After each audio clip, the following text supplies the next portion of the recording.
is so concerned about politicians possibly bringing in an amnesty for other politicians convicted of corruption?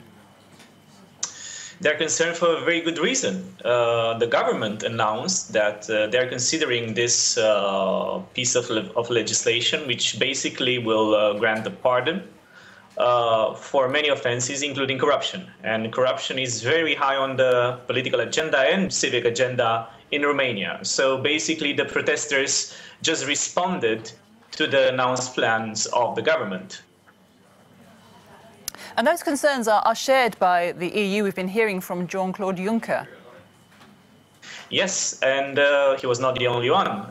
The President of the European Parliament, the President of the European Council themselves said that the democracy, rule of law and anti-corruption are part of the non-negotiable elements of European integration. Unfortunately, in Romania, we have a very divided government with the leader of the governing party, the Social Democratic Party, actually not taking place to the ceremonies, but going to holidays instead.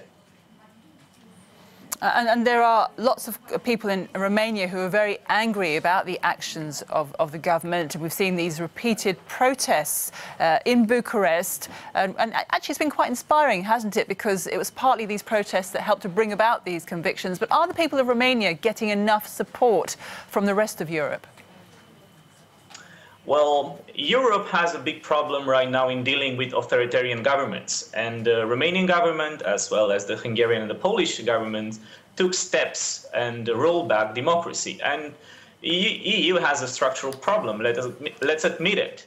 The main worry is that this, let's say, governmental and political crisis will somehow spill over into the European politics, and Romania will not be able to perform its duty as a mediator, as a host, for this very important presidency. Let's remind the viewers that during this mandate, we have the Brexit and we have the ending of the European Parliament mandate.